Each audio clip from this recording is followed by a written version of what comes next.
What if the boy everyone called a useless meat shield was actually born to kill a god? Stick around, because by the end of this story, the weakest man in the room becomes the one thing the gods themselves fear. His name is Jae-hyun, and the first time we meet him, he's screaming in a restaurant, furious that his only job offer is to stand in front of a dungeon and die first.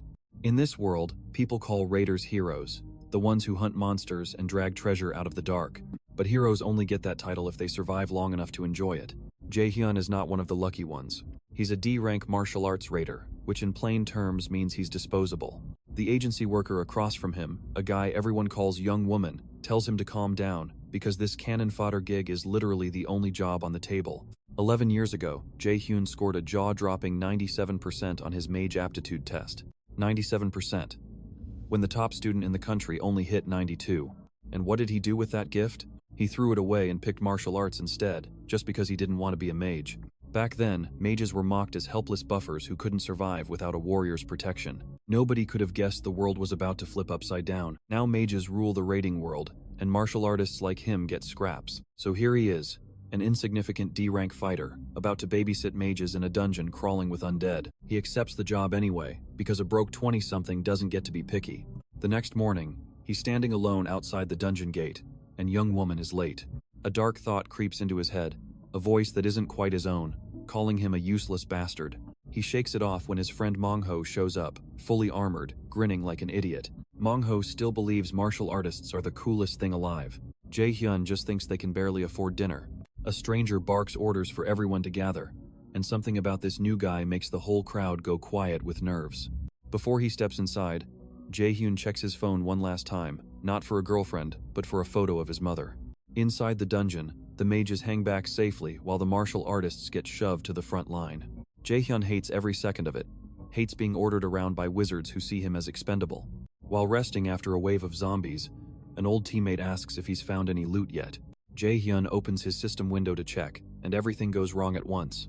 The screen glitches violently, and a strange voice speaks directly into his mind, telling him to follow the light. In 17 years as an awakened, his system has never once malfunctioned like this. Terrified but curious, he follows a trail of floating light away from his team. It leads him to a dead end and a glowing green door. This, he realizes with a grin, is a treasure gate, a secret room that almost never appears, even in high-rank dungeons. Inside sits a single glowing item on a pedestal, and his hands are already shaking with greed.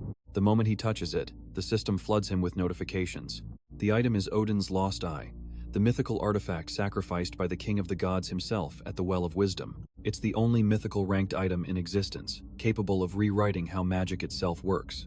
Jae-hyun decides instantly that he's going to sell it, because a payout like this means never being a meat shield again. But the system warns him, once equipped, it can never be removed. So he plays it safe, pockets the fortune, and heads back to his team like nothing happened. Then the ceiling caves in. Purple poison mist floods the room, and his teammates start coughing blood. Right in front of him, an invisible blade runs his friend clean through. Jae-hyun runs, heart pounding, realizing this was never an accident. It was an assassination. A fiery arrow slams the ground in front of him, and out of the smoke steps Young Woman, the same agency worker who set up his job. He smugly admits he orchestrated the whole massacre on someone else's orders. Jae-hyun presses him, and the truth lands like a punch to the gut. The client behind this slaughter is Jae-hyun's own father. And 5 years ago, during a cold winter, that same father ordered the murder of Jae-hyun's mother. Something inside him cracks. Young Woman keeps firing, keeps taunting, certain a lowly D rank stands no chance against an A rank genius. But Jae-hyun, cornered and desperate, activates Odin's Eye. Power floods through him so fast it terrifies his attacker. Every fireball thrown at him simply disintegrates into nothing. With a blank card the system offers, he copies Young Woman's own signature skill and turns it right back on him. The fight that follows is short, brutal, and one-sided. Jae-hyun finishes him off without a shred of mercy, but victory tastes like ash because his body is failing and the cold of death is already creeping in. A strange new system window appears, offering him one impossible choice: to jump back into his own past. With nothing left to lose, he agrees. Divine women speak over him in a language he can't understand, and the friendly blue system windows turn a warning red. A notification informs him he is now considered a threat by the gods of the Aesir. Then everything goes black.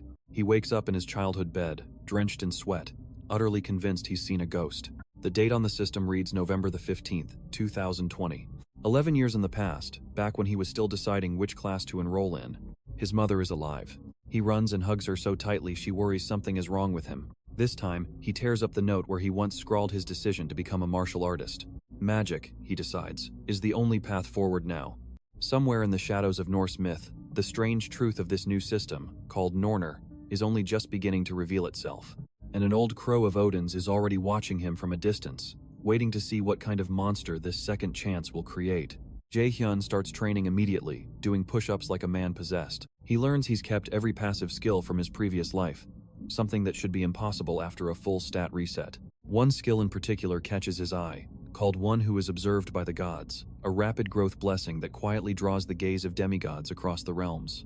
Another, Supreme God's Eye, lets him see straight through illusions to the truth underneath. He copies a healing skill from a famous saint named Yu Yongan after secretly saving her from a disease he knows is coming.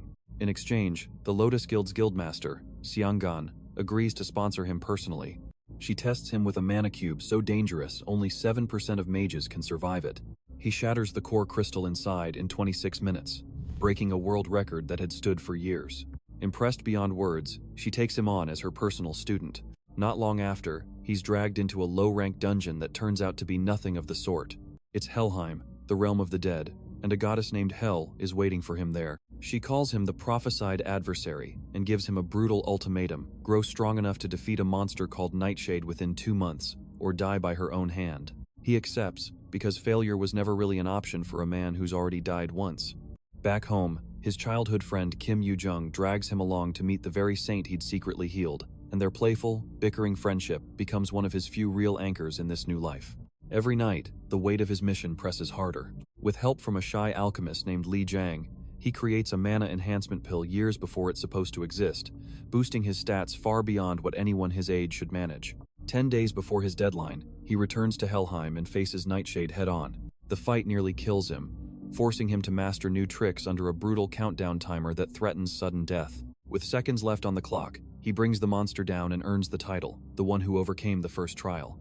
Hel rewards him with a passive skill that nullifies every debuff thrown at him, and admits, almost fondly, that his growth has shocked even her. She reveals a truth that shatters him completely. He is destined to kill the god Odin himself, chosen by a prophecy carved 10,000 years before he was born. Somewhere in the shadows, a spy called Mimir watches this unfold, whispering that the truth is still too dangerous to share. Days later, at a theme park, Jae-hyun deliberately triggers a hidden dungeon he remembers from his past life. Inside, he meets a sharp-tongued genius named Seo, forces her into a binding contract for her own protection, and drags her through 3 brutal missions. Together they defeat a fire giant called Cerberus by tricking it into a water tank, earning him a legendary pair of speed-boosting boots. He walks away from that dungeon a little stronger, a little richer, and one step closer to the monster he's building himself into. And through it all, one crow of Odin's keeps circling overhead, quietly reporting everything back to Asgard. Because somewhere in the golden halls of the gods, Odin has already started asking questions about the strange, fast-growing human wearing his own stolen eye.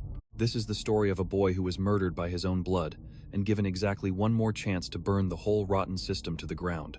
It's a story about revenge, about found family, and about a war between gods that was never supposed to include a single mortal soul. So buckle up, because Jae-hyun's second life is only getting started, and it's about to get a lot bloodier. Let's dive into how far one regret-fueled second chance can actually take a man. Enrollment day at Mills Academy arrives, and Jae-hyun steps in already knowing exactly which landmines to avoid. The very first event is a brutal freshman hunt, 3 days trapped in a demi-plane where seniors and rookies steal each other's name tags for points. Jae-hyun teams up with his childhood friend Yoo-jung and a reserved black-haired genius named Seo-ina. Within hours, they're ambushed by a pack of arrogant seniors who assume freshmen are easy prey. Jae-hyun crushes a senior's blade barehanded, and the fear in that senior's eyes spreads through the entire event like wildfire. Ina unleashes her unique skill, a radiant sword made of pure holy light, and the trio starts racking up staggering numbers. Behind the scenes, the school's corrupt chairman, Gu-jian, watches the footage with a hungry, calculating grin. Jae-hyun's official records say he's a martial artist with 97% magic aptitude, a contradiction that makes the chairman's mouth water. Deep in the demi-plane, they run into Unhoyan, a combat prodigy suddenly freed from the event's power restrictions. His eyes are glassy, controlled by something dark, and Jae-hyun instantly recognizes the chairman's unique mind control skill at work. He fights Hoyan just enough to snap the spell, using his absolute calculation to burn away the corruption. When Hoyan wakes up, dazed and ashamed, he hands over his own name tag out of pure respect. It's worth almost nothing in points, but to Jae-hyun, it means everything. The event ends with his team shattering the all-time scoring record, 1.5 million, more than double the previous best. The chairman tries to bribe the trio with a slick partnership contract, one that quietly demands 30% of their future earnings for 5 straight years.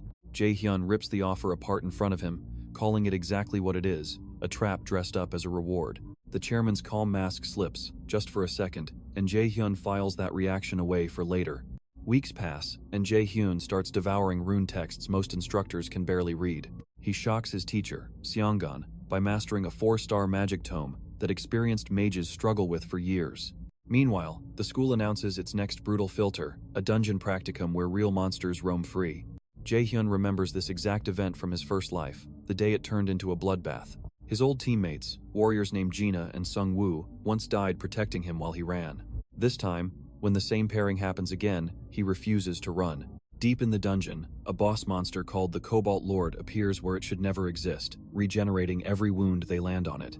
Jae-hyun senses the truth almost immediately. This creature is being remotely puppeted by one of Odin's ravens. He orders his teammates to flee, but Ina refuses to leave his side, no matter how dangerous it gets. Using his newly equipped mistletoe weapon, Mistline, he traces the mana thread straight to the raven, controlling everything, and shatters its connection with one devastating strike. The Cobalt Lord collapses instantly, and Jae-hyun finally sees the culprit's true face, a fragment of the crow, Hugin. He notices something chilling around its neck, a triangular insignia matching a ring the chairman always wears. Ina nearly dies from mana rebound in the aftermath, and Jae-hyun spends agonizing minutes desperate to save her. She survives, barely, and outside the dungeon, the whole team practically collapses in relief when the two of them finally walk out alive. Behind closed doors, Jae-hyun learns the chairman deliberately sabotaged the dungeon on purpose, treating students as expendable test subjects for his own hidden agenda. He doesn't reveal everything to Ina, not yet, because the less she knows, the safer she stays. Weeks later comes another twisted school event, the Guild Experience, where the chairman plans something far more sinister than anyone realizes. Jae-hyun and his closest friends discover the plot in advance and vow to sabotage it from the inside. On the day itself, students are lured into a decrepit ghost guild, then violently teleported into Svartalfheim, the merciless realm of the Dark Elves. Half the group is captured almost instantly by predatory Dark Elf hunters. Jae-hyun pushes deeper alone, determined to reach the Dark Elf King before it's too late. Behind him, his loyal friend Hoyan awakens a forbidden sword technique so far beyond his current level that it starts tearing his own body apart from the inside. He refuses to stop, driven by the memory of Jae-hyun once standing between him and death without hesitation. Just as Hoyan collapses, run through by the enemy captain, Guildmaster Seongan finally arrives in a blaze of overwhelming power. She heals him back from the brink, though the spell costs her a permanent slice of her own lifespan. Meanwhile, Jae-hyun corners the Dark Elf King alone and burns him down using nothing but wit, fury, and every dirty trick in his arsenal. He earns a brand new title for the kill and a set of Dark Elf equipment worth a small fortune. Outside, he and Seongan confront the instructor, who orchestrated the whole massacre, dragging out a confession before the man collapses. The chairman's name is now permanently linked to the disaster, but the man is slippery, and slipperiness has kept him in power for years. Determined to finish him off properly, Jae-hyun sets his sights on the upcoming midterm practical exam, streamed live to the entire nation. He deliberately hacks into the Pocket Plane broadcast system, something no student has ever managed before, and starts narrating his own dungeon run like a talk show host. Millions of viewers tune in as he casually name-drops the chairman's corruption on live television. Furious and cornered, the chairman can't even punish him without exposing his own crimes to the entire country. Jae-hyun's team fights their way through fire golems, a purified dragon-slaying sword, and a secret boss-level red drake, all while the whole nation watches in disbelief. Public outrage explodes overnight. Guildmaster Seongan files an official arrest order backed by 4 major guilds and dozens of smaller ones. Raiders storm the chairman's office, and reporters pelt him with eggs as he's dragged out in disgrace. For the first time in years, the crooked giant of Mills Academy finally falls. Jae-hyun watches it happen with quiet satisfaction, knowing full well this is only the first domino. Somewhere far above the clouds, in the golden halls of Asgard, the gods are starting to notice him too, and their patience is running thinner by the day. Odin himself begins questioning whether 10 years is really enough time to let this so-called adversary keep growing unchecked. Meanwhile, Jae-hyun's real father, still disguised as the Raven Hugin, keeps orbiting his life, pretending to be a man he stopped being the moment he chose murder over family. Their next confrontation ends with Jae-hyun's memories restored, and a devastating truth uncovered: this abusive imposter isn't his father at all. His actual father was a kind, warm man whose memory had been magically buried and replaced. Grief and rage collide inside him all at once, and for the first time since regressing, Jae-hyun allows himself to properly cry. Hel's fragment, Hela, explains everything. 10,000 years ago, the gods against Odin lost a war called Ragnarok and were forced into a humiliating peace treaty. A prophecy promised that one day, the weakest of beings would rise up and shatter that treaty for good. That prophecy is Jae-hyun, and the clock protecting him from Odin's wrath is already ticking down. To survive what's coming, he needs to pass 5 brutal trials and awaken a unique skill buried somewhere inside his own will. The second trial waits for him in Iceland, inside the legendary Great Ruins, guarded by a heartbroken giant named Smear. Smear refuses to let him in at first, calling his methods cheap and unearned. Furious, Jae-hyun challenges him outright, refusing to be discarded like a tool the moment he's no longer convenient. Their fight ends with Smear testing his resolve by throwing an attack that should have killed him outright. Jae-hyun survives by the skin of his teeth, thanks to a rare skill activating at exactly the right second. Impressed, despite himself, Smear finally lets him through the gate. Inside, riddles from 2 mysterious Norn sisters test his logic, and he solves it in seconds using a trick almost as old as the myth itself. Deeper still, the voice of Mimir, creator of the entire Norner system, finally reveals himself. Mimir explains that he built this whole system at Loki's request, to give humanity's last hope a fighting chance against Odin. A second trial demands sacrifice, quite literally, and Jae-hyun stabs himself with his own spear, without a moment's hesitation to prove his resolve. Mimir, stunned by his willingness to bleed for the cause, hands him a cryptic 3-word clue meant to protect him from the gods' watchful eyes. In a magic mirror, Jae-hyun witnesses fragments of the past, a giant king sacrificing himself to protect his people, and his grieving son, Smear, left utterly alone. He also glimpses Thor at the height of his terrifying power, cutting down giants without mercy or remorse. A dying giant king manages one last trick, planting a hidden counterspell that briefly weakens the mighty god of thunder.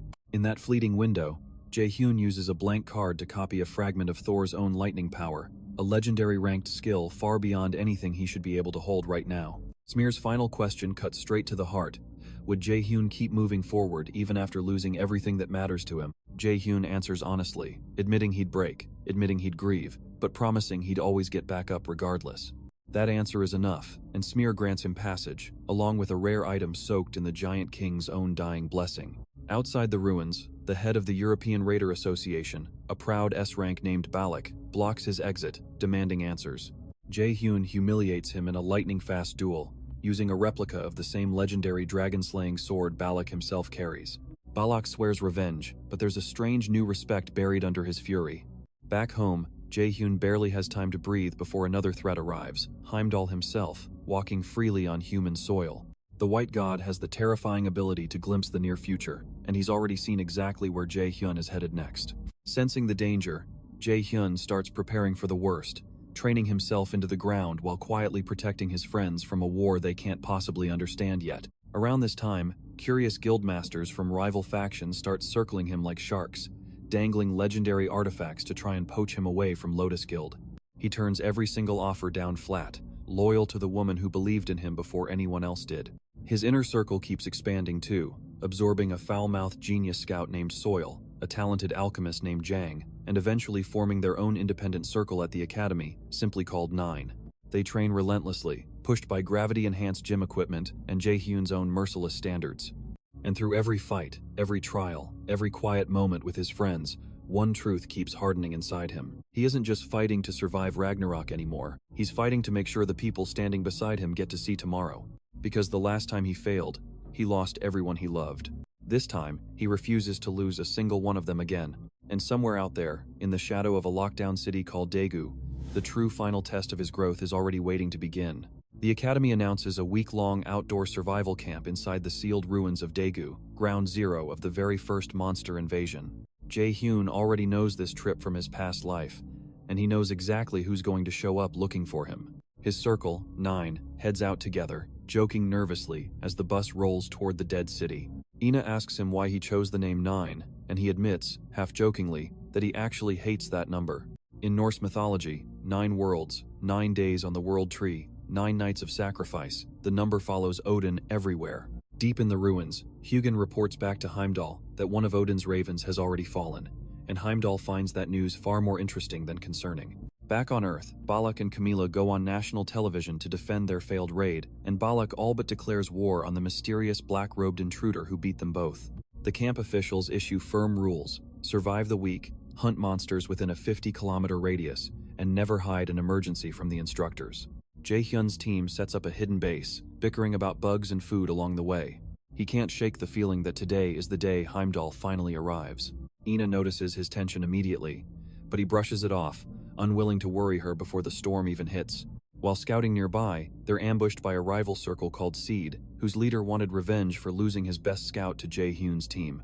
The fight barely counts as a fight. Ina's radiant blades and Hoyun's crushing defense make short work of them in seconds.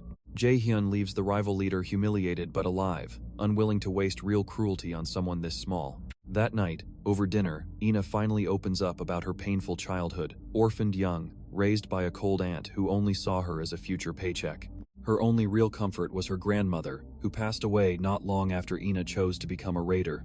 Jae-hyun listens quietly, letting her carry the weight of the story at her own pace, without pushing for more than she's ready to give. It's in this exact moment, miles away, that Yoo-jung senses someone approaching their camp, and it isn't Jae-hyun. A towering figure crushes the ground with pure divine pressure, and it takes seconds for her to understand this being is no ordinary monster. Heimdall demands to know if they're the great adversary's friends, and when Yoo-jung hesitates, he releases enough raw mana to knock them all off their feet. Soil tries desperately to send a telepathic warning, and Heimdall catches her mid-signal, lifting her clean off the ground by the throat. Just as he prepares to finish them off, Jae-hyun bursts back onto the scene, absolute fury written across his face. He activates his absolute calculation skill on instinct, shattering Heimdall's attack before it can land. Elsewhere across the city, monstrous packs the instructors have never seen before start swarming out of nowhere, tearing through the field like a plague. One instructor is devoured almost instantly, another impaled through the chest before he can even radio for help. The ACR system itself starts glitching for every instructor in range. Their mana connections cut clean off, leaving them helpless. Somehow, the students' connections remain untouched, and the lead instructor quickly realizes it now falls to the kids to hold the line. Back at the standoff, Heimdall turns his full attention to Jae-hyun, demanding to know how a mere human ended up wielding Odin's stolen eye. Jae-hyun simply dares him to come and take it back. Heimdall shatters the ground with a single sword swing, and Jae-hyun blasts his own friends backward with a wind spell just to get them clear of the blast radius. Yoo-jung screams at him to let them help, but Ina grabs her arm, insisting Jae-hyun can handle this alone. They finally retreat toward the entrance, promising to warn the instructors, but every step away from him feels like abandonment. Alone at last, Jae-hyun begins layering his frozen earth skill across the battlefield, a technique that takes precious seconds to fully activate. Heimdall lunges the instant he sees the opening, testing him with a full-power swing. Jae-hyun anchors himself with lightning chains just to keep from being blown off his feet by the shockwave alone. Their blades lock, sparks scattering across the frozen ground, and Heimdall finally admits, with visible irritation, that this human is stronger than he expected. Jae-hyun disintegrates Heimdall's sword mid-swing with a precise counter, buying himself half a second of pure shock on the god's face. He presses the advantage instantly, summoning a replica of Nidhogg's fang and slashing him a dozen times in the span of a single breath. Layer after layer of poison stacks onto the wound, and for the first time, real doubt flickers across Heimdall's expression. Furious at being embarrassed by a human, Heimdall reveals a terrifying artifact, the legendary Jallarhorn. Before Jae-hyun can close the distance, the horn sounds, and the shockwave alone slashes his physical stats in half. Every monster for miles reacts instantly, drawn toward Heimdall like moths to a flame.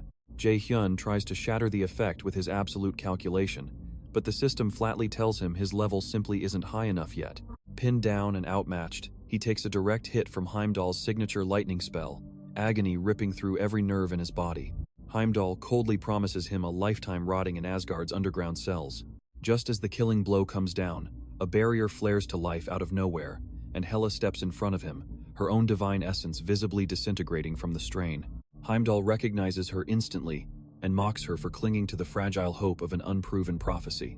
Jae-hyun begs her to stop, terrified she'll burn out completely trying to protect him. She refuses to back down, insisting that her entire purpose, Her entire existence was built for exactly this moment. Miles away, Hoyan and the other students are locked in their own desperate battle, an armored bone dragon carving a bloody path through the 3rd district. The senior circle leaders, exhausted and out of mana, are moments from being overrun when Jae-hyun's friends come charging in to keep their promise. Hoyan slices through wave after wave of lesser monsters, Ina's radiant swords rain down from above, and Yoo-jung buffs the whole group with everything she's got left. Together, they carve straight through toward the dragon's exposed core, refusing to let a single senior fall on their watch. Back at Jae-hyun's fight, Hela summons a massive spectral viper, throwing herself fully into the clash against Heimdall. For one terrible, drawn-out moment, it's genuinely unclear whether either of them is going to walk away from this. And that uncertainty, more than anything else, tells Jae-hyun exactly how far he still has left to climb. Heimdall snarls at the viper wrapping around him, calling it a pathetic parlor trick from a mere fragment of a goddess. Hela's shape flickers, static crackling at the edges of her form, but she refuses to let go, buying every second she possibly can. Jae-hyun drags himself up despite the lingering pain of Heimdall's lightning, refusing to let her sacrifice be for nothing. He activates his newly copied lightning god's power, the same fragment of Thor's raw strength he tore from a memory that shouldn't have even been touchable.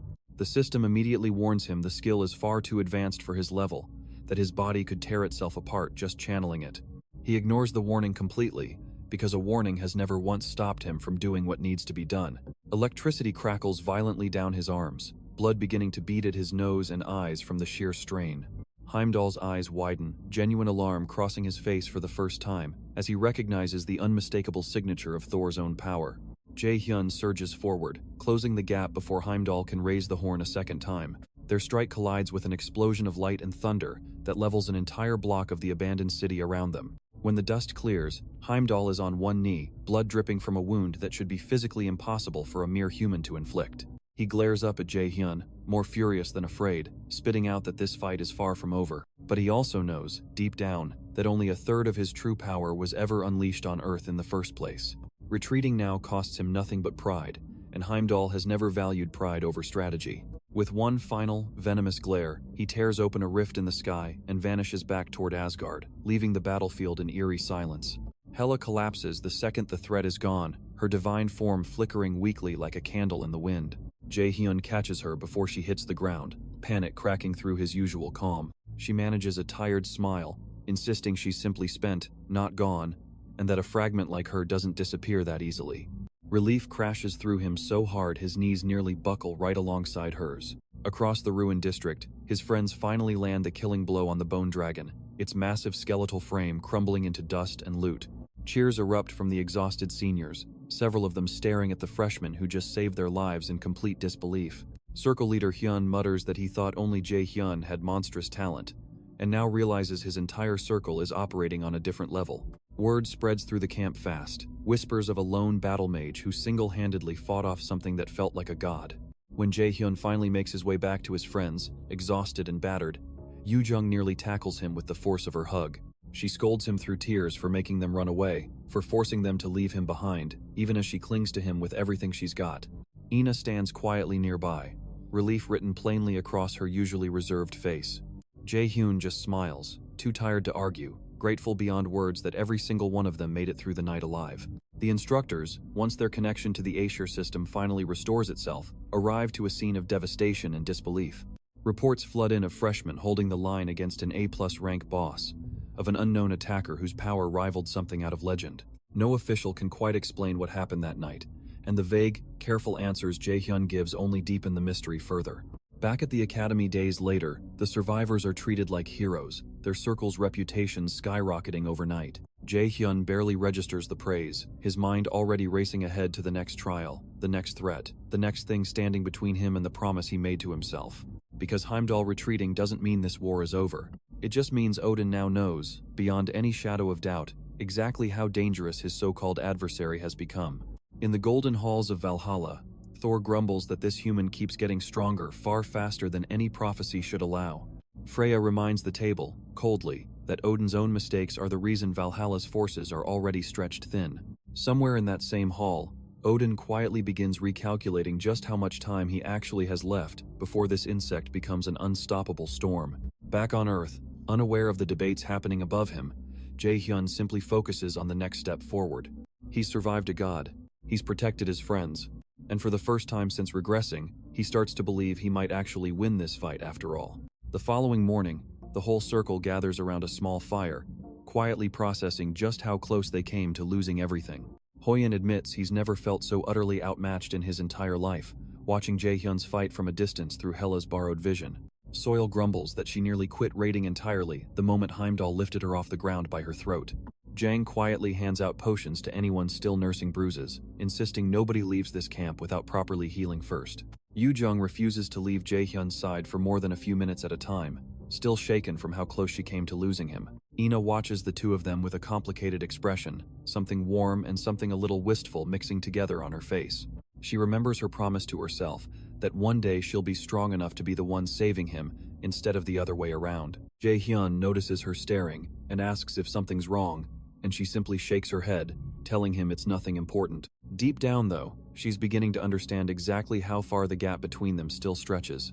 Hella, recovering slowly in her cat form, curls up quietly in Jaehyun's coat pocket, watching the group with quiet fascination. She spent centuries as nothing more than a compass for a prophecy, and this is the first time she's ever felt genuinely curious about how a story might end.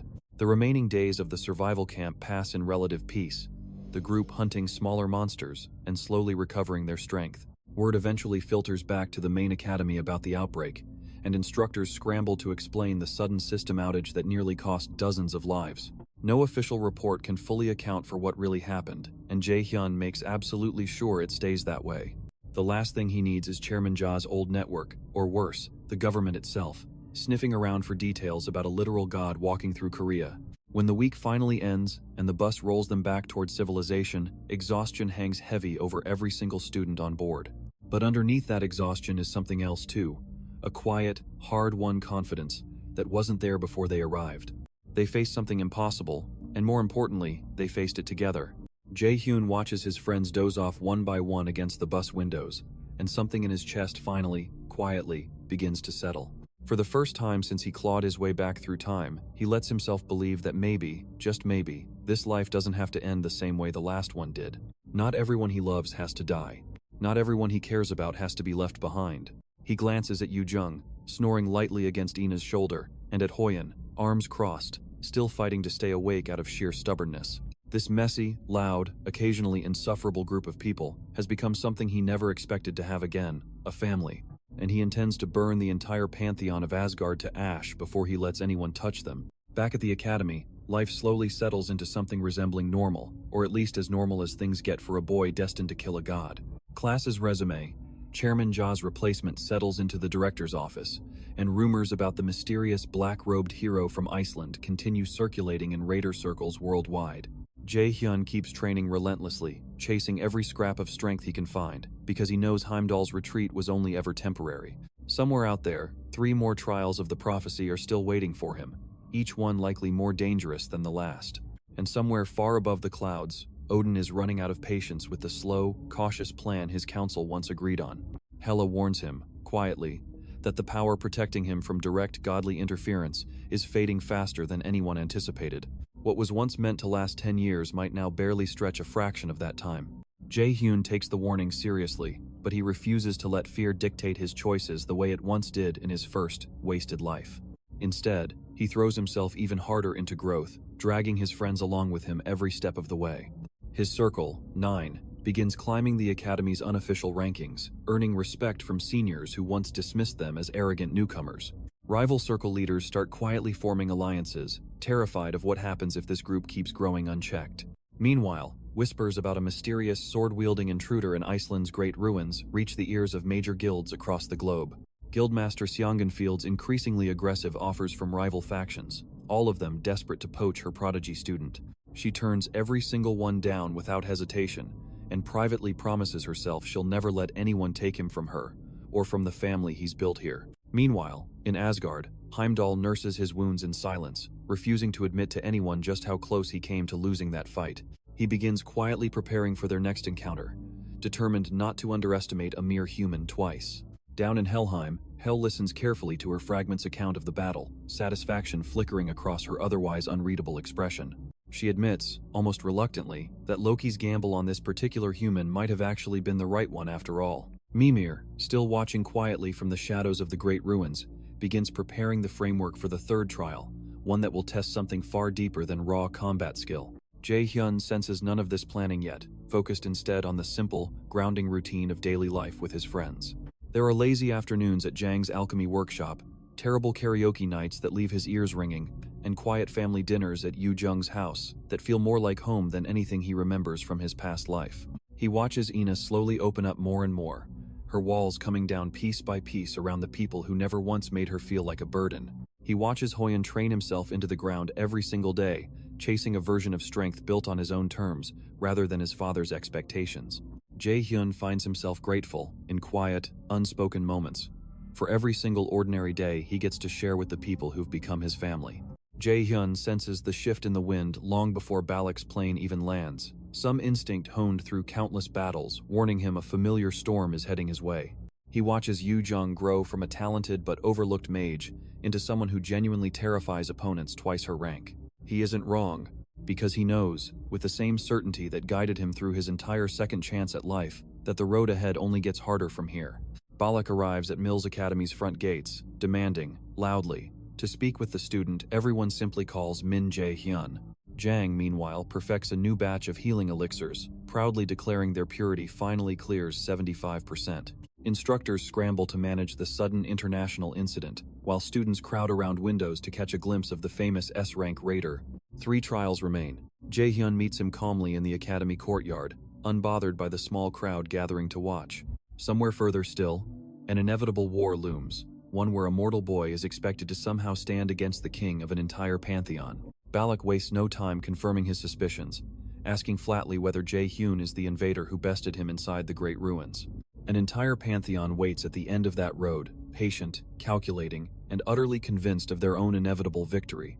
Jae-hyun doesn't bother denying it, seeing little point in hiding the truth from a man clever enough to have already figured it out. Soil counts her growing stash of hard-earned cash from Jae-hyun's various schemes, muttering that being his scout is exhausting but undeniably profitable. Balak's expression shifts, not to anger, but to something closer to grudging respect, and he proposes a formal rematch, one witnessed properly this time, with no illusions or tricks involved.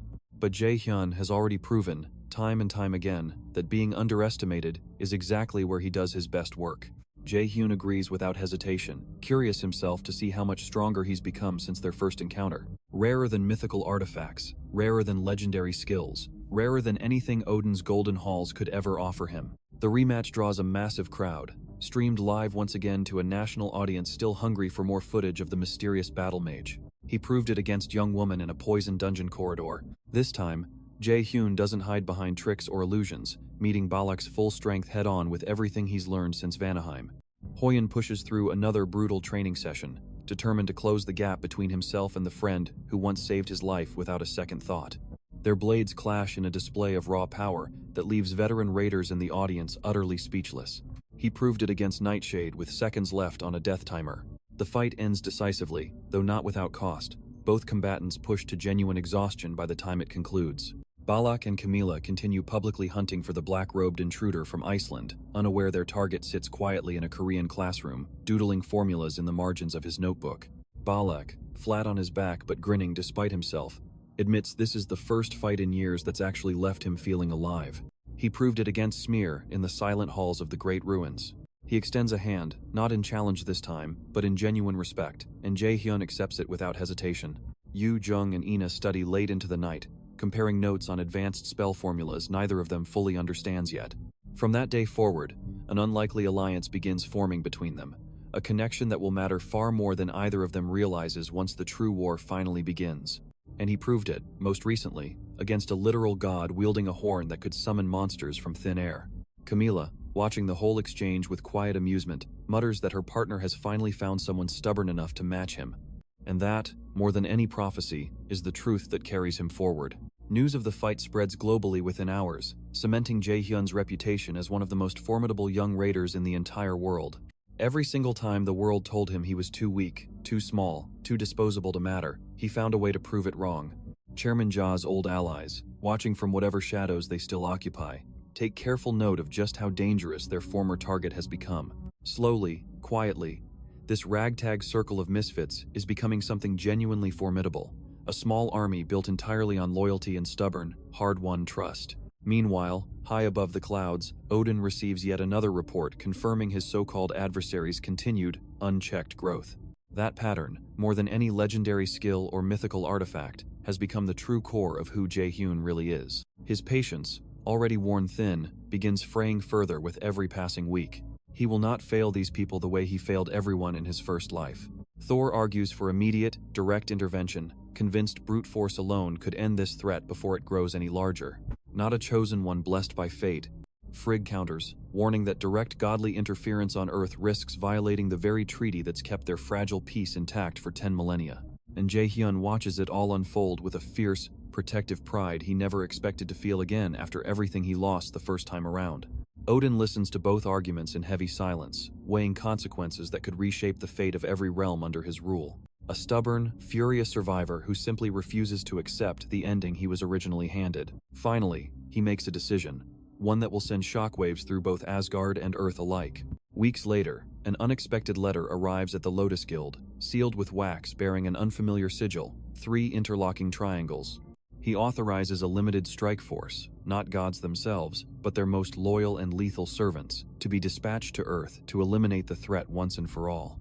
And as the third trial looms closer on the horizon, that stubbornness becomes the sharpest weapon in his entire arsenal. Back on Earth, blissfully unaware of the storm now brewing above him, Jae-hyun spends a rare, quiet evening celebrating his victory over Balak with his entire circle. Because this time, he isn't just fighting to survive.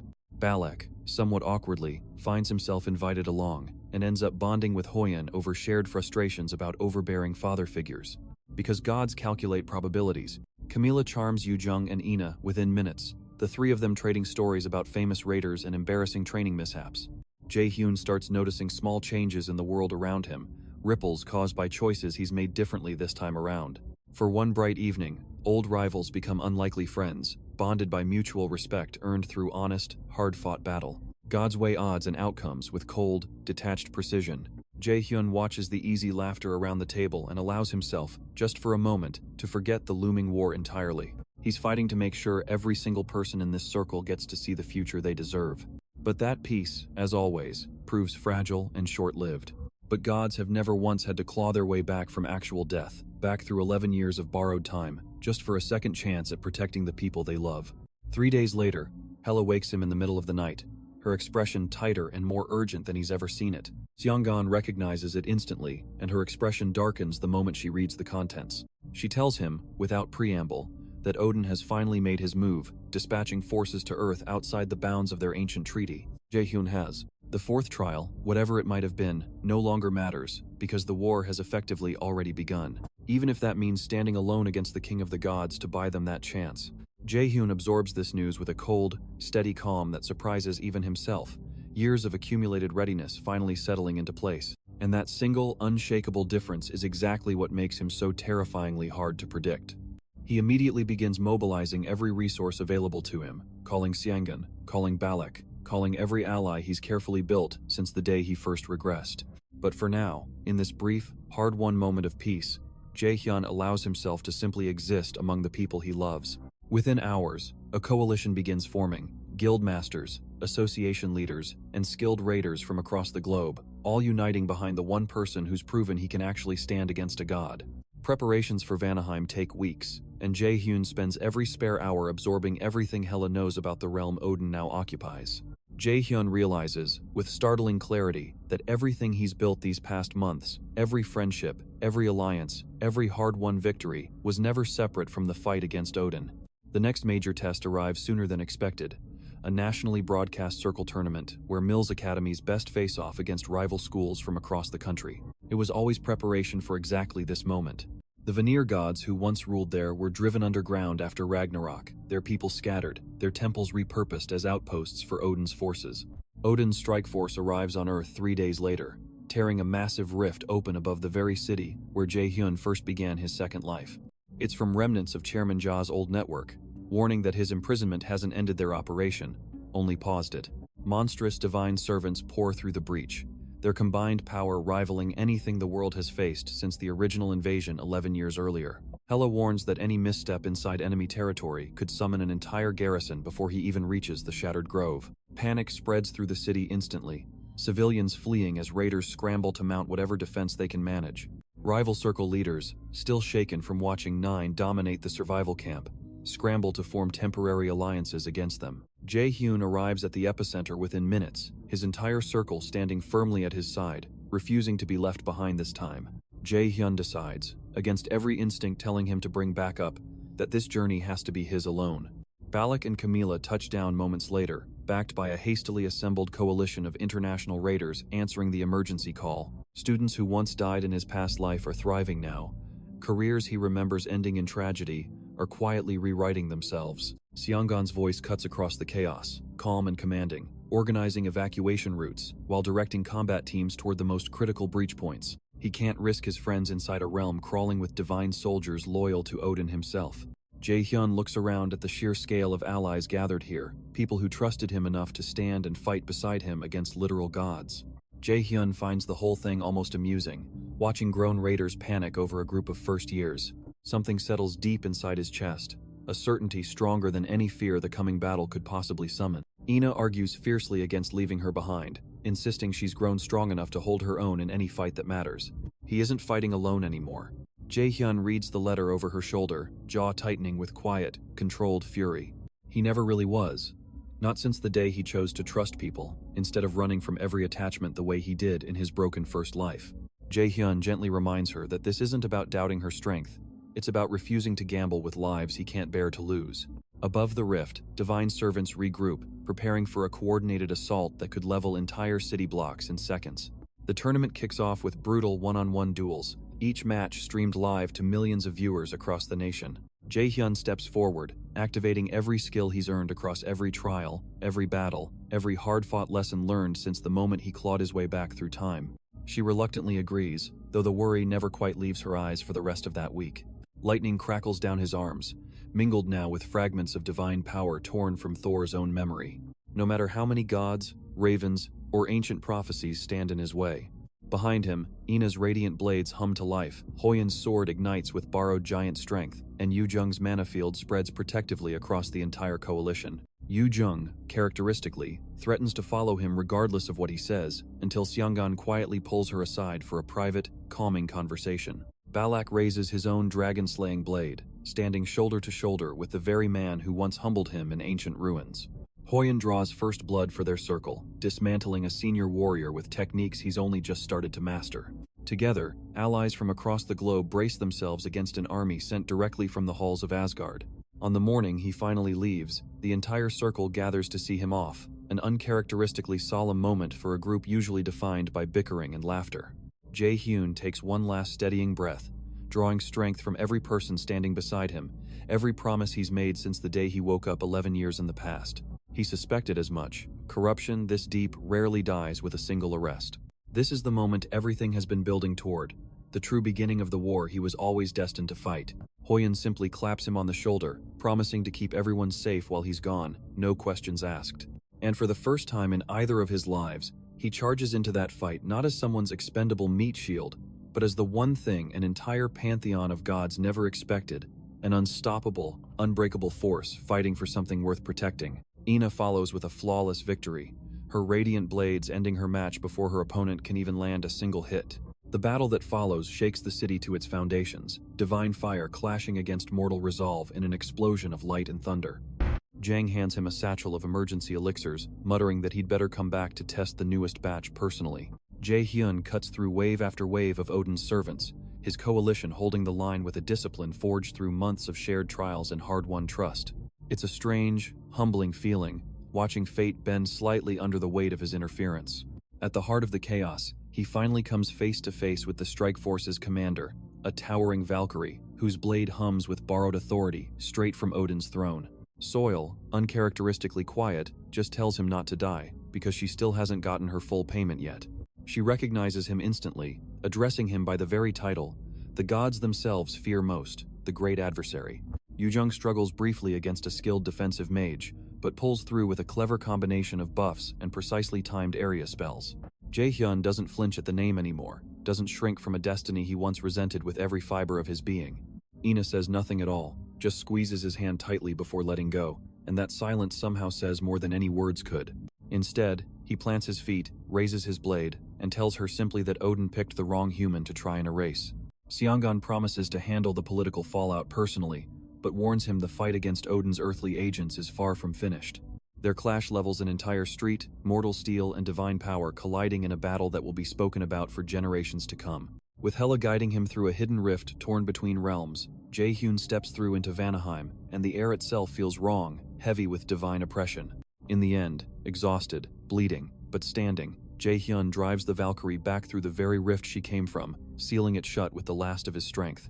The crowd, once dismissive of these first-year upstarts, slowly shifts into stunned, grudging respect.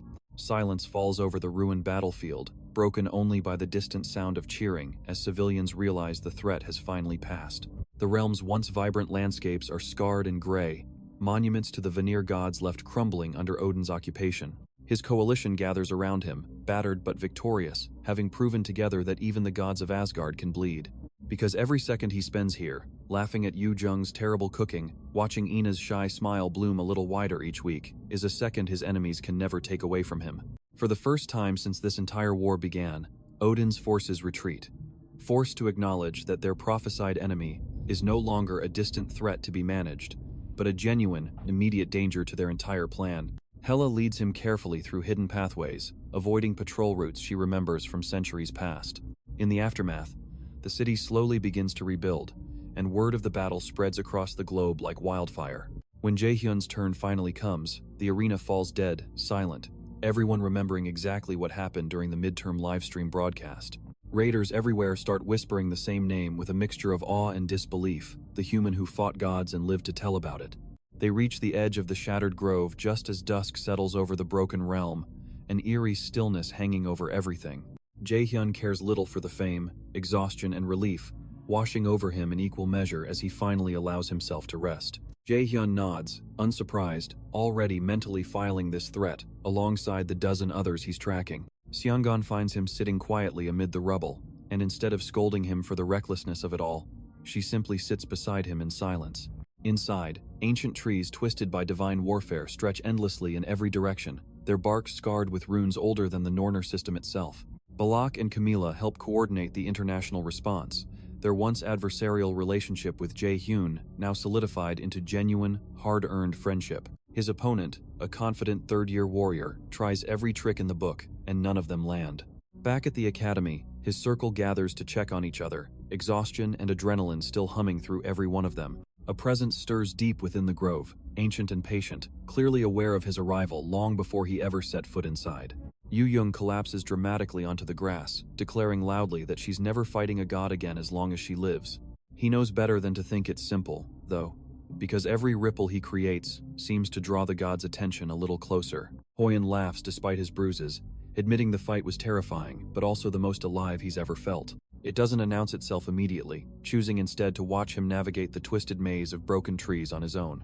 Ina sits quietly beside Jae-hyun, finally allowing herself to voice the words she's been holding back for weeks. Jae-hyun ends the match in under a minute, careful not to reveal too much of his true strength to the watching cameras. She tells him, softly, that she's ready now to hear whatever answer he has for her. Jae-hyun senses the weight of unseen eyes tracking every single step he takes deeper into the grove. Jae-hyun looks at her, at all of them, and realizes he no longer has to hide behind uncertainty or fear of what tomorrow might bring. That night, he finds himself standing on his apartment balcony, staring up at a sky he knows is watched by beings who consider him little more than an insect. He tells her, honestly, that she matters to him more than he ever let himself admit, and that whatever comes next, he wants her standing beside him.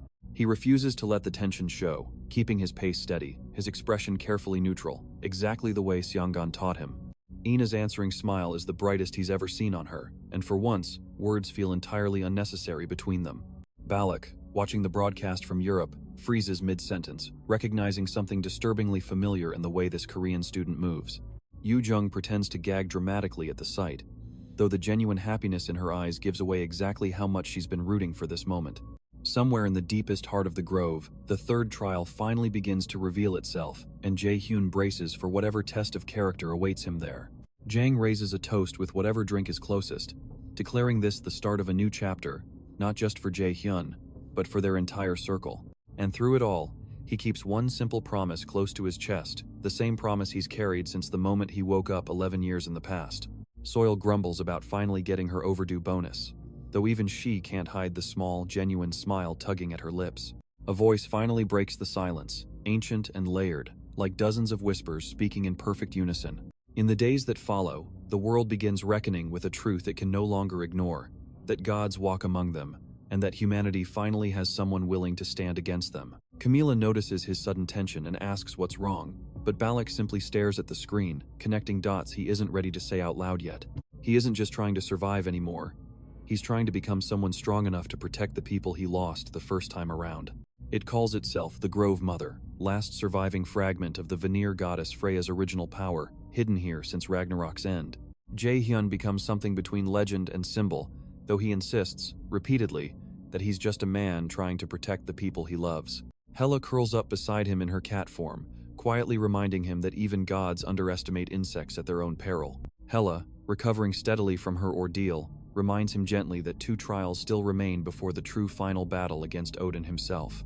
She explains that this trial isn't about combat, or riddles, or sacrifice, but about legacy, about what he intends to build once this war finally ends. Jae-hyun accepts that reality without fear this time, because he's finally proven, beyond any doubt, that he doesn't have to face it alone. By the tournament's final round, 9 has swept nearly every match, cementing their reputation as the most dangerous circle in the entire academy. Somewhere above the clouds, Odin receives the news of his failed strike with cold, furious calculation, already plotting his next, far more dangerous move.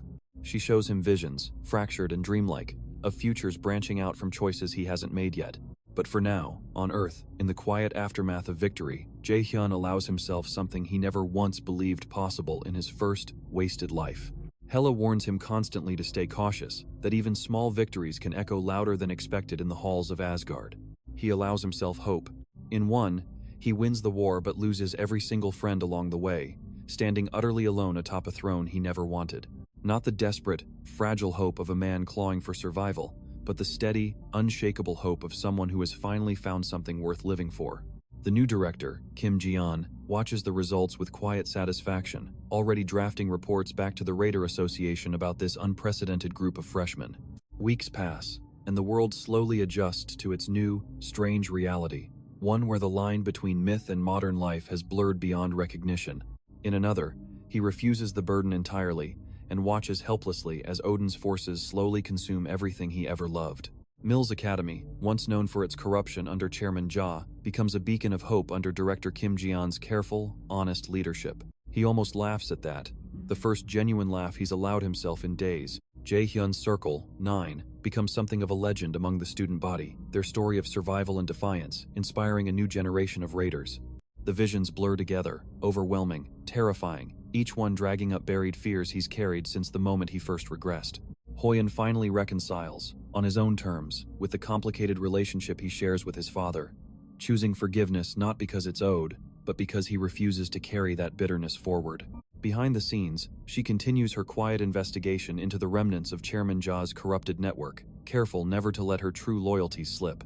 Jang's potion business flourishes beyond anything he ever imagined, his elixirs eventually saving countless lives across the raiding world. The Grove Mother asks him a single question, quiet and devastating.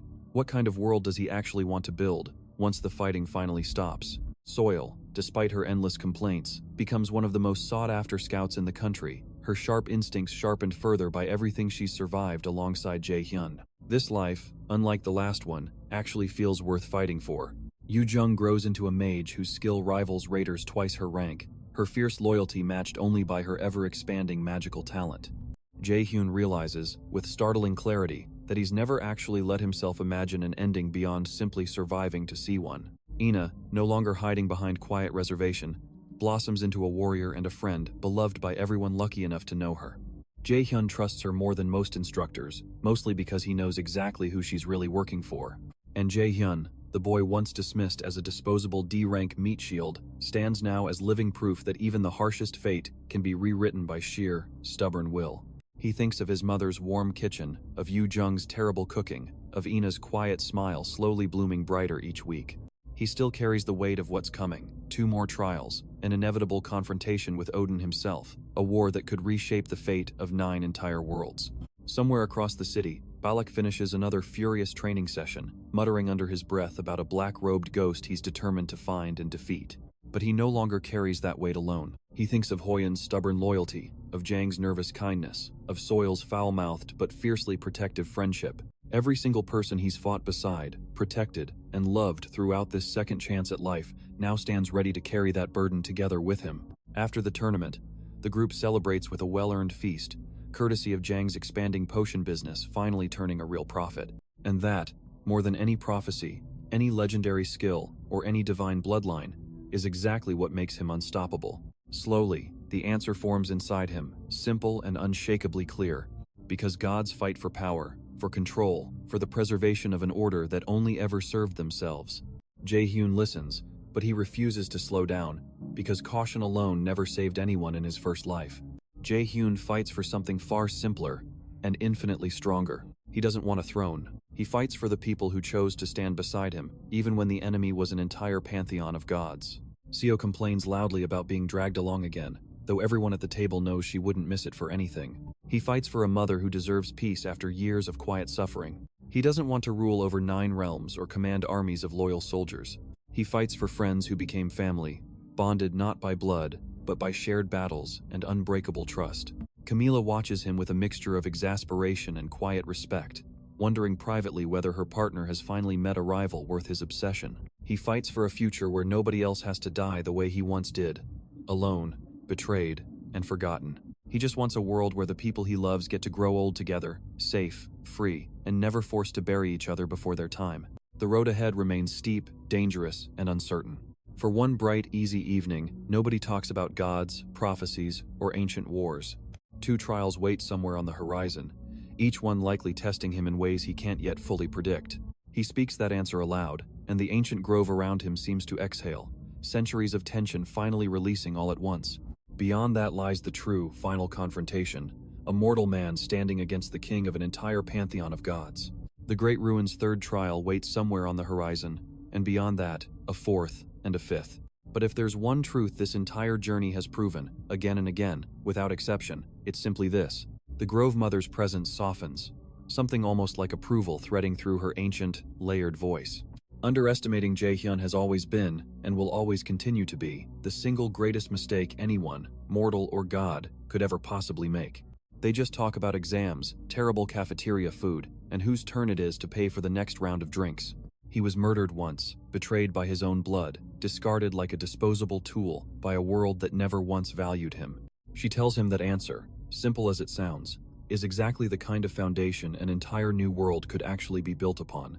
And instead of breaking under that weight, he clawed his way back through time itself, rebuilt everything from nothing, and turned his own supposed weakness into an unstoppable, unbreakable strength. Neither of them realizes how close they've already come, standing in a hallway just meters from the very person they're hunting. That, in the end, is the true heart of this story. The trial ends not with a fight, but with a gift, a seed pulled from the heart of the ancient grove itself, said to hold the power to restore life to realms scorched by divine warfare. Not a chosen one, blessed effortlessly by fate. It's a small, fragile kind of happiness, but Jae-hyun holds onto it tightly, knowing exactly how rare and precious moments like this really are. But a broken, forgotten boy who refused, again and again, to stay down. Jae-hyun accepts it carefully, understanding instinctively that this gift matters far more than any weapon or armor he's collected so far. Who turned grief into purpose, betrayal into resolve, and a second chance into an unshakable promise. Instead, he keeps building, keeps training, keeps preparing for whatever comes barreling toward him next. A promise to protect everyone he loves, no matter the cost, no matter the odds, no matter how many gods stand in his way. The Grove Mother's presence begins to fade, her fragment of power finally spent after guarding this trial for millennia untold.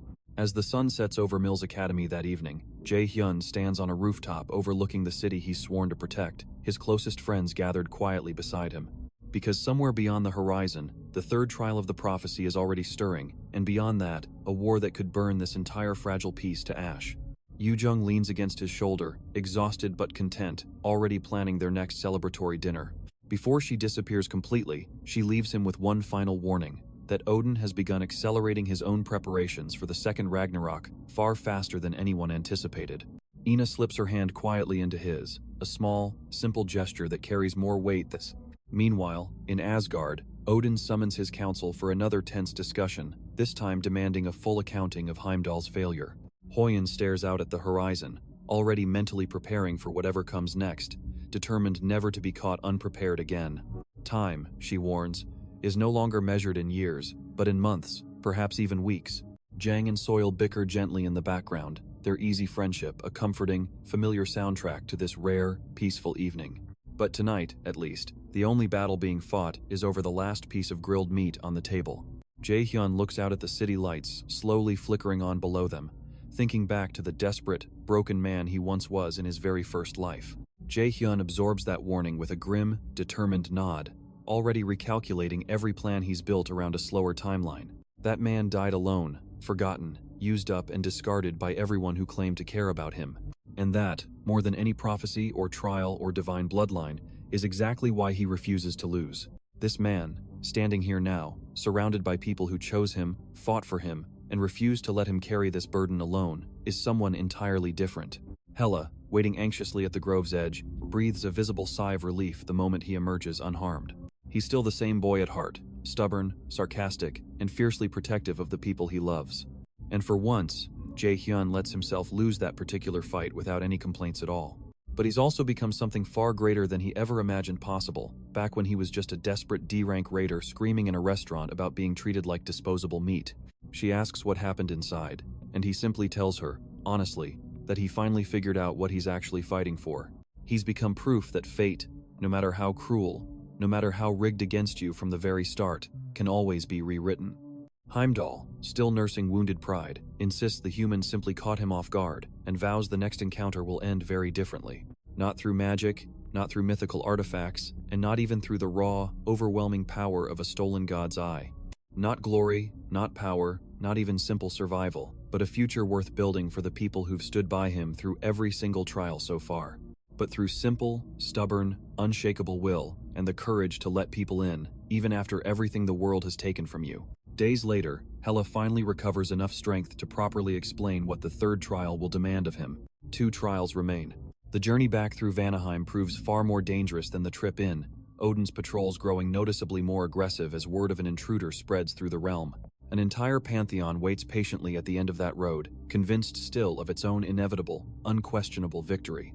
And deep down, he already knows, with absolute certainty, that peace like this was never meant to last forever.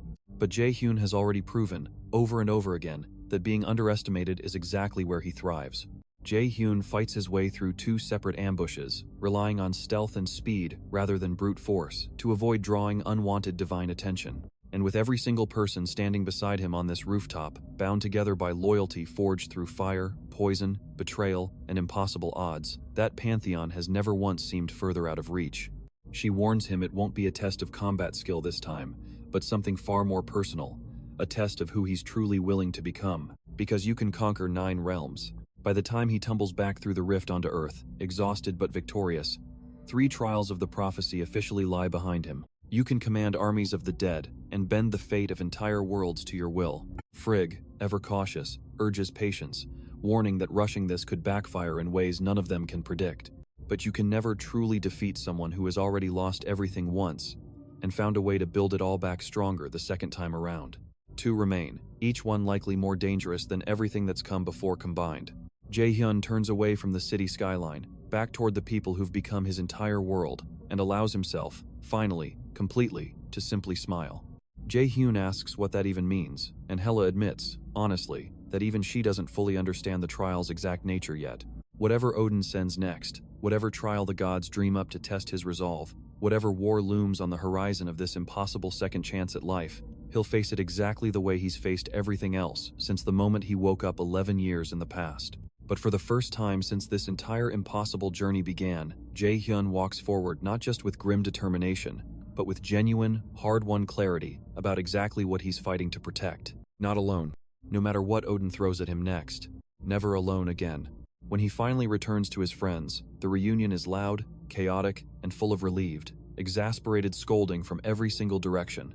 because the boy who was once treated as expendable meat has built himself something no god, no prophecy, and no ancient treaty could ever take away from him. What she does know is that it involves a place called the Shattered Grove, hidden somewhere deep within Vanaheim, one of the realms Odin has already conquered.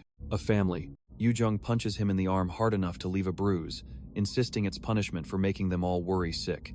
A purpose.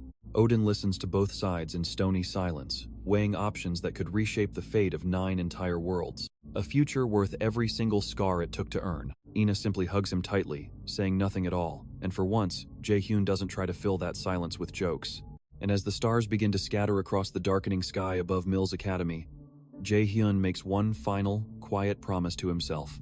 The same promise that's carried him through every battle since the day he regressed. Getting there safely, without alerting the Aesir gods currently occupying that realm, will be a monumental challenge on its own. He will protect this family, this future, this fragile, hard-won peace, with absolutely everything he has.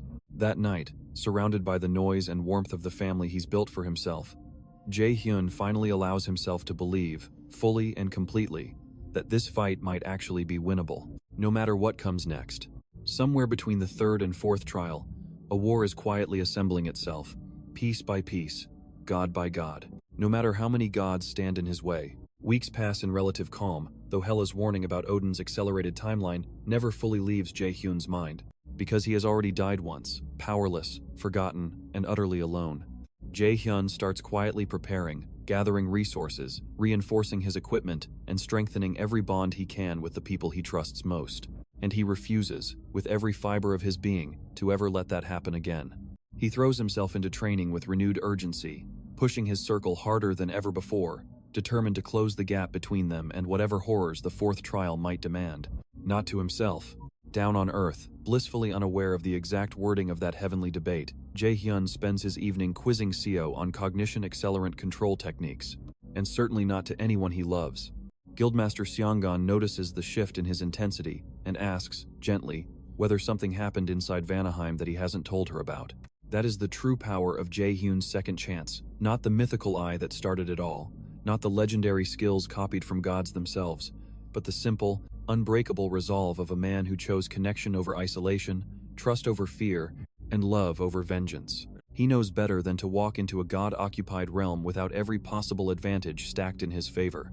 A man who took the worst ending imaginable and rewrote it, piece by piece, battle by battle, friendship by friendship, into something worth fighting for. Jae-hyun admits, carefully, that time is running shorter than any of them realized, though he keeps the full weight of that truth to himself. The war against Odin is far from finished. The Academy's semester rolls on, and rumors of the strange power outage during the survival camp eventually fade into background noise, swallowed by newer, louder headlines. But for tonight, standing on that rooftop, surrounded by the family he built from nothing but stubborn will and unwavering loyalty, Jae-hyun finally allows himself a single, peaceful breath. She doesn't press further, trusting him enough to know he'll share what he can, when he can.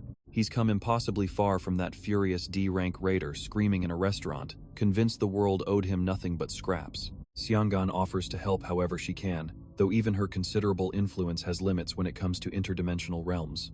He's proven, beyond any shadow of doubt, exactly what a supposedly weak, disposable human being can accomplish when given one simple, precious thing. Meanwhile, ripples from his growing reputation continue spreading through the raider world, drawing attention from places far beyond Korea's borders. A second chance, and the courage to actually use it. She complains the entire time, insisting she's already the smartest person in the room, but grudgingly admits his methods actually work. Whatever trials remain, whatever gods still doubt him, whatever impossible odds still stand between him and the ending he's fighting for, Jae-hyun faces them now as exactly who he was always meant to become. Balak finally puts the pieces together, connecting the mysterious black-robed intruder in Iceland to the unnervingly skilled Korean student he brushed shoulders with in a hotel hallway months earlier. Not a chosen one. Meanwhile, life at the academy continues its strange rhythm of danger and normalcy, exams blending seamlessly with monster hunts, friendship blending seamlessly with survival. Not a helpless victim of prophecy, he books a flight to Korea almost immediately, determined to settle their unfinished business face to face. But a man who took everything the world threw at him and turned it into an unstoppable, unbreakable reason to keep moving forward. But for now, Jae-hyun chooses to enjoy every single ordinary moment he can get, because ordinary moments are the rarest treasure he's ever found. And that, more than any god, any throne, or any ancient legend, is a story truly worth telling. Camila, exasperated but resigned, packs her own bags to make sure her hot-headed partner doesn't start an international incident. This is Jae-hyun's story, and it is far from over. Governments scramble to understand the implications, guilds reorganize around this new reality, and raiders across the globe start training with a renewed sense of purpose.